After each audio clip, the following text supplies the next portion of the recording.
এই বছরের ১ম বিয়ের দাওয়াতে গিয়েছিলাম। গায়ে হলুদে আমরা কে, কে গিয়েছি এবং সেখানে গিয়ে কি, কি করলাম এবং বিয়েতে গিয়ে আমরা সবাই কি, কি খেয়েছি তা নিয়ে থাকবে আমার আজকের এই ভিডিওটি। হ্যালো এভরিওয়ান, আসসালামু আলাইকুম। কেমন আছেন সবাই? আশা করি সবাই অনেক ভালো আছেন। বিয়েতে যাব বলে ২ হাত ভরে মেহেদি লাগিয়েছিলাম, যেহেতু অনেকদিন ধরে মেহেদি লাগাই না একদমই। গায়ে হলুদের আগের রাতে হাতে মেহেদি লাগিয়েছিলাম যেন গায়ে হলুদে হাতের মেহেদির কালারটা একটু সুন্দর আসে। এক হাতে আমার ভাতিজি মেহেদি লাগিয়ে দিয়েছিল এবং এই হাতে আমার ভাগ্নি লাগিয়ে দিয়েছিল। ২টা মেহেদির ডিজাইনই অনেক সুন্দর হয়েছিল। গায়ে হলুদের জন্য সবাই মিলে সেম কালারের শাড়ি পরেছিলাম। আর আমাদের বাসার পাশেই কিন্তু বিয়ে হচ্ছে, আর বিয়ের সব লাইটিং আমার দুলাভাই করে দিয়েছিল এবং লাইটিং গুলো অনেক বেশি পছন্দ হয়েছে সবার। কোনো অনুষ্ঠানের জন্য লাইটিং করাতে হলে যদি যোগাযোগ করতে চান, আমি কিন্তু ক্যাপশনে নাম্বারটা দিয়ে দিব। আর যদি আপনারা আমার পরিচয় দেন, অবশ্যই কিন্তু ডিসকাউন্ট পাবেন যে কোনো লাইটিং এর ক্ষেত্রে। আমরা সবাই মিলে ছাদে উঠে পড়েছিলাম, কারণ গায়ে হলুদের অনুষ্ঠানটা হচ্ছিল ছাদে। গায়ে হলুদের ইভেন্ট ডিজাইনটা অনেক বেশি ইউনিক এবং সুন্দর হয়েছিল। আমি বেশি ভিডিও করতে পারিনি গায়ে হলুদের দিন, আমার প্রচন্ড মাথা ব্যথা উঠে পড়েছিল, তাই আমি চলে এসেছিলাম। পরের দিন দুপুর বেলায় ছিল বিয়ের অনুষ্ঠান। আমাদের ফ্যামিলির সবাই মিলে রেডি হয়ে বের হয়ে পড়েছিলাম ঠিক দুপুর বেলাতে। অনেকেই শাড়ি পরেছিল, আবার আমরা অনেকেই আবার 3 পিসও পরেছি।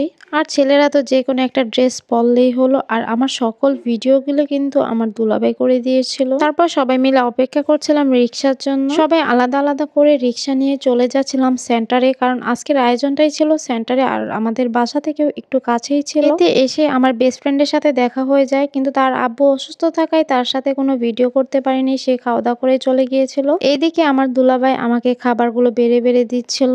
কিন্তু সত্যি ভাগ্যের বিষয় এমন একটা দুলাভাই থাকা। ময়মনসিংহের বিয়ের খাবার আইটেমে কিন্তু পোলাও এবং রোস্ট মাস্ট বি থাকে। বিয়ে বাড়ির পোলাও এবং রোস্ট আমার অনেক বেশি ফেভারিট এবং সেই সাথে গোস্ত আমার অনেক বেশি পছন্দ, কিন্তু আমার অ্যালার্জির কারণে আমি খেতে পারি না। প্রথমেই আমি সবজি এবং রোস্ট দিয়ে খেয়েছিলাম এবং সেই সাথে কাবাবও ছিল। আমি যেহেতু গরুর গোস্ত খেতে পারবো না, সেই জন্য খাসির গোস্ত দিয়ে খেয়েছিলাম। অন্য টেবিলে আমাদের ফ্যামিলির বাকি মেম্বাররাও বসেছিল। খাওয়া দাওয়া শেষে ছবি তোলার একটা ধুম পড়েছে এবং দেখেন কত কত মানুষ এসেছিল বিয়ে বাড়িতে। প্রথমে আমার ভাইয়ের 2 ছেলে এবং আমার ভাইয়ের বউ দাঁড়িয়েছিল। তারপর সব পিচ্চিদেরকে নিয়ে আমার ভাবি একটু দাঁড়িয়েছিল ছবি তোলার জন্য। আর মাশাআল্লাহ সবাইকে কিন্তু অনেক বেশি সুন্দর লাগছিল সেদিন। আমরা সব মেয়েরা এখানে দাঁড়িয়ে পড়েছিলাম ছবি তোলার জন্য। আর যারা বিয়েতে ইনভাইটেশন পেয়েছিল, এখানে তাদের জন্য একটা ফটোশুটের ব্যবস্থা করে দেওয়া হয়েছিল। আমি তো আমাদের সব ছবি আমার ফোন দিয়ে তুলেছিলাম। প্রথমে আমরা সবাই মিলে দাঁড়িয়েছিলাম, ভেবেছি আমাদের ছবি তুলছে, পরে দেখি সে ভিডিও করছে। এটা নিয়ে একটু হাসাহাসি করছিলাম সবাই মিলে। তারপর দাঁড়িয়েছিল আমার 2 ভাতিজি এবং আমার এক ভাগ্নি এবং ভাতিজা।